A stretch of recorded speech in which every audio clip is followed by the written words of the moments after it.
Hi friends, welcome to Tejas kitchen. ಇವತ್ತು ನಾವು ಅವರೆಕಾಳು ಕೂಟು ಅಥವಾ ಅವರೆಕಾಳು ಕುರ್ಮಾ ಮಾಡೋದು ನೋಡೋಣ. ಇದಕ್ಕೋಸ್ಕರ 1 ರಿಂದ 1.5 ಕಪ್ಪಷ್ಟು ಅವರೆಕಾಳನ್ನ ಚೆನ್ನಾಗಿ ತೊಳೆದ್ಬಿಟ್ಟು ಕುಕ್ಕರಲ್ಲಿ ಹಾಕ್ಕೊಳ್ಳಿ.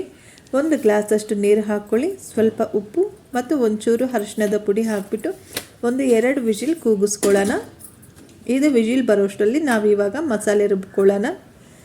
ಒಂಚೂರು ಕೊಬ್ಬರಿ, ಹಸಿ ಕೊಬ್ಬರಿ ಸ್ವಲ್ಪ ಹಾಕ್ಕೊಳ್ಳಿ. 3 ಸ್ಪೂನಷ್ಟು 2 ಸ್ಪೂನಷ್ಟು ಕಡಲೆಪಪ್ಪು ಸೇರಿಸ್ಕೊಳ್ಳೋಣ. ಇಲ್ಲಿ ನಾನು ಅರ್ಧ ಸ್ಟಾರ್ ತಗೊಂಡಿದ್ದೀನಿ. ಸ್ವಲ್ಪ ಚಕ್ಕೆ, ತುಂಬ ಕಡಿಮೆ ಕ್ವಾಂಟಿಟಿಯಲ್ಲಿ ಮಸಾಲೆ ತಗೊಳ್ತಿದ್ದೀನಿ. 2 ಲವಂಗ, ಅರ್ಧ ಬೆಳ್ಳುಳ್ಳಿ, ಸ್ವಲ್ಪ ಶುಂಠಿ ಹಾಕ್ಕೊಳ್ಳೋಣ. 1/4 ಇಂಚಷ್ಟು ಸ್ವಲ್ಪ ಕೊತ್ತಂಬರಿ ಸೊಪ್ಪು. ಇಲ್ಲಿ ಖಾರಕ್ಕೆ ತಕ್ಕಷ್ಟು ಹಸಿಮೆಣಸಿನ್ಕಾಯಿಗಳನ್ನ ಸೇರಿಸ್ಕೊಳ್ಳೋಣ. ಸ್ವಲ್ಪ ಜೀರಿಗೆ, 1/4 ಟೀ ಸ್ಪೂನಷ್ಟು ಸೋಂಪು ಕಾಳು ಮತ್ತು 1 ಸ್ಪೂನಷ್ಟು ಧನಿಯಾ ಹಾಕ್ಕೊಳ್ಳೋಣ. ಇಷ್ಟನ್ನು ಸ್ವಲ್ಪ ನೀರು ಹಾಕಿಬಿಟ್ಟು ಚೆನ್ನಾಗಿ ನೈಸಾಗಿ ಮಿಕ್ಸ್ ಮಾಡ್ಕೊಳ್ಳಿ. ಈಗ ನಾವು ಮಿಕ್ಸಿ ಮಾಡಿ ಪಕ್ಕಕ್ಕೆ ಇಟ್ಕೊಂಡಿದ್ದೀವಲ್ಲ, ಈಗ ಬಾಣಲಿಯಲ್ಲಿ 2 ರಿಂದ 3 ಟೀ ಸ್ಪೂನಷ್ಟು ಎಣ್ಣೆ ಹಾಕ್ಕೊಳ್ಳೋಣ. ಎಣ್ಣೆ ಸ್ವಲ್ಪ ಬಿಸಿ ಆಗ್ತಿದ್ದಂಗೆ ಇಲ್ಲಿ ನಾವು 10 ಕಾಳಷ್ಟು ಸೋಂಪು ಕಾಳು ಹಾಕ್ಕೊಳ್ಳೋಣ. ಸ್ವಲ್ಪ ಜೀರಿಗೆ ಹಾಕ್ಕೊಳ್ಳಿ. ಇದು ಸ್ವಲ್ಪ ಫ್ರೈ ಆಗ್ತಿದ್ದಂಗೆ ಒಂಚೂರು ಸಾಸಿವೆ ಕೂಡ ಹಾಕ್ಕೊಳ್ಳೋಣ. ಈಗ ಸಣ್ಣಗೆ ಕಟ್ ಮಾಡಿ ಇಟ್ಕೊಂಡಿರೋಂಥ 1 ಈರುಳ್ಳಿ, ಸ್ವಲ್ಪ ಕರಿಬೇವು ಸೊಪ್ಪು ಹಾಕಿ ಈರುಳ್ಳಿನ ಚೆನ್ನಾಗಿ ಫ್ರೈ ಮಾಡ್ಕೊಳ್ಳಿ.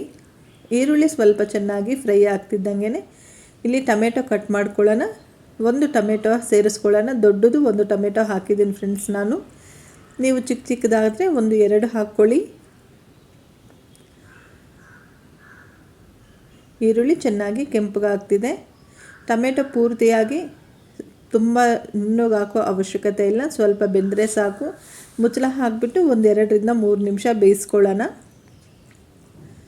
ಅಷ್ಟರಲ್ಲಿ ಟೊಮೆಟೊ ಸ್ವಲ್ಪ ಸಾಫ್ಟ್ ಆಗುತ್ತೆ ನೋಡಿ. ಈಗ ಟೊಮೆಟೊ ಚೆನ್ನಾಗಿ ಸಾಫ್ಟ್ ಆಗಿದೆ. ಈಗ ಇದೇ ಎಣ್ಣೆಗೆ ಸ್ವಲ್ಪ ಅರಿಶಿಣದ ಪುಡಿ ಹಾಕ್ಕೊಳ್ಳೋಣ. ಇದು ಹಾಕೋದ್ರಿಂದ ಕಲರ್ ತುಂಬ ಚೆನ್ನಾಗಿ ಬರುತ್ತೆ. ಒಂದು ಸಾರಿ ಅರಿಶಿಣನ ಫ್ರೈ ಮಾಡ್ಕೊಳ್ಳಿ. ಈಗ ನಾವು ರುಬ್ಬಿಟ್ಕೊಂಡಿದ್ದೀವಲ್ಲ ಮಸಾಲೆ, ಅದನ್ನು ಸೇರಿಸ್ಕೊಳ್ಳೋಣ.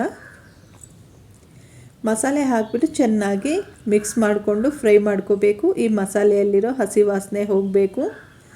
ನೀವು ಮಸಾಲೆ ಒಂದು ಸಾರಿ ಮಿಕ್ಸ್ ಮಾಡಿದ್ಮೇಲೆ ಮುಚ್ಚಳ ಹಾಕಿಬಿಟ್ಟು 1-2 ರಿಂದ 3 ನಿಮಿಷ ಬೇಯಿಸ್ಕೊಂಡ್ರೂ ಕೂಡ ನಡೆಯುತ್ತೆ ನೋಡಿ. ಎಲ್ಲ ಮಸಾಲೆ ಹೊಂದ್ಕೊಂಡು ಇದರಲ್ಲಿರೋ ಹಸಿ ಸ್ಮೆಲ್ ಹೋಗೋ ತನಕ ಚೆನ್ನಾಗಿ ಮಿಕ್ಸ್ ಮಾಡ್ಕೋಬೇಕು. ನಾನಿಲ್ಲಿ ಮುಚ್ಚಳ ಹಾಕಿಬಿಟ್ಟು 1-2 ನಿಮಿಷ ಬೇಯಿಸ್ಕೊಂಡಿದ್ದೀನಿ ನೋಡಿ. ಈಗ ಹಸಿ ವಾಸನೆ ಎಲ್ಲ ಹೋಗಿದೆ. ಈಗ ಮಸಾಲೆನ ಒಂದು ಸಾರಿ ಚೆನ್ನಾಗಿ ಮಿಕ್ಸ್ ಮಾಡಿ, ನಾವು ಕುಕ್ಕರು ಕಡಿಮೆ ಆಗಿರುತ್ತಲ್ಲ, ಅವರೆಕಾಳು ಪ್ಲಸ್ ನೀರೇನಿರುತ್ತೆ ಇದರಲ್ಲೇ ಹಾಕ್ಕೊಬಿಡೋಣ. ಈಗ ಒಂದು ಸಾರಿ ಚೆನ್ನಾಗಿ ಮಿಕ್ಸ್ ಮಾಡ್ಕೊಳ್ಳಿ. ಈ ಅವರೆಕಾಳಲ್ಲಿ ಮಸಾಲೆ ಎಲ್ಲನೂ ಸೇರಿ ಚೆನ್ನಾಗಿ ಬೇಯಬೇಕು. 5 ನಿಮಿಷ ಬೆಂದರೆ ಸಾಕು ಫ್ರೆಂಡ್ಸ್. ಒಂದು ಸಾರಿ ಚೆನ್ನಾಗಿ ಮಿಕ್ಸ್ ಮಾಡಿಕೊಂಡ್ಮೇಲೆ ನೀವು ನೀರು ಕ್ವಾಂಟಿಟಿ ನೋಡ್ಕೊಳ್ಳಿ, ನಿಮ್ಗೆ ಎಷ್ಟು ಬೇಕು ಅಂತ ಹೇಳಿ. ಇನ್ನೊಂಚೂರು ನೀರು ಅವಶ್ಯಕತೆ ಇದ್ದರೆ ಸ್ವಲ್ಪ ಉಯ್ಕೊಳ್ಳೋಣ. ಮಿಕ್ಸಿ ಜಾರಲ್ಲಿ ನಾವು ಮಸಾಲೆ ರುಬ್ಬಿದ್ವಲ್ಲ ಅದರಲ್ಲೇ ಮುಚ್ಚಳ ಹಾಕಿ ಚೆನ್ನಾಗಿ ಬೇಯಿಸ್ಕೊಂಡಿದ್ದೀನಿ. ಈಗ ಅವರೆಕಾಳಿಗೂ ನೀರೆಲ್ಲ ಚೆನ್ನಾಗಿ ಹಿಡಿದಿದೆ, ಉಪ್ಪು ಖಾರ ಎಲ್ಲ ಚೆನ್ನಾಗಿ ಸೆಟ್ಟಾಗಿದೆ. ಒಂದು ಸಾರಿ ನೀವು ಟೇಸ್ಟ್ ನೋಡ್ಕೊಳ್ಳಿ. ನಾವು ಮಧ್ಯದಲ್ಲಿ ಹಾಕಿಲ್ಲ, ಬರೀ ಕಾಳಿಗೆ ಮಾತ್ರ ಉಪ್ಪು ಹಾಕಿದ್ದಿದ್ದು. ಆದ್ದರಿಂದ ಇಲ್ಲಿ ನಾವು ರುಚಿ ನೋಡ್ಕೊಳ್ಳೋಣ, ಉಪ್ಪು ಸರಿ ಹೋಗಿದೆಯಾ ಅಂತ ಹೇಳಿ.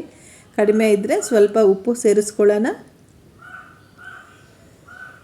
ಚೆನ್ನಾಗಿ ಮಿಕ್ಸ್ ಮಾಡ್ಕೊಳ್ಳಿ. ಒಂಚೂರು ಗಟ್ಟಿ ಆದರೆ ಸಾಕು, ತುಂಬ ನೀರಾಗಿರೋ ಅವಶ್ಯಕತೆ ಇಲ್ಲ. ಇದು ಪೂರಿ ಜೊತೆ, ದೋಸೆ, ಇಡ್ಲಿ, ಎಲ್ಲ ಪರೋಟ ಜೊತೆ ಕೂಡ ತುಂಬ ಚೆನ್ನಾಗಿರುತ್ತೆ ಫ್ರೆಂಡ್ಸ್. ಒಂದು ಸಾರಿ ನೀವು ಖಂಡಿತ ಟ್ರೈ ಮಾಡಿ ನೋಡಿ. ನಿಮಗೆ ನಮ್ಮ ರೆಸಿಪೀಸ್ ಇಷ್ಟ ಆಗಿದ್ದರೆ ನಮ್ಮ ಚಾನಲ್ಗೆ ಒಂದು ಲೈಕ್ ಮಾಡಿ ಮತ್ತು ಸಬ್ಸ್ಕ್ರೈಬ್ ಮಾಡ್ಕೊಳ್ಳಿ. ಕೊನೆಯದಾಗಿ ಸ್ವಲ್ಪ ಕೊತ್ತಂಬರಿ ಸೊಪ್ಪನ್ನ ಹಾಕಿ ಸ್ಟವ್ ಆಫ್ ಮಾಡ್ಕೊಳ್ಳೋಣ. ಪೂರಿ ಜೊತೆ ಬಿಸಿ ಬಿಸಿಯಾಗಿ ಸರ್ವ್ ಮಾಡ್ಕೊಳ್ಳೋಣ. Thank you.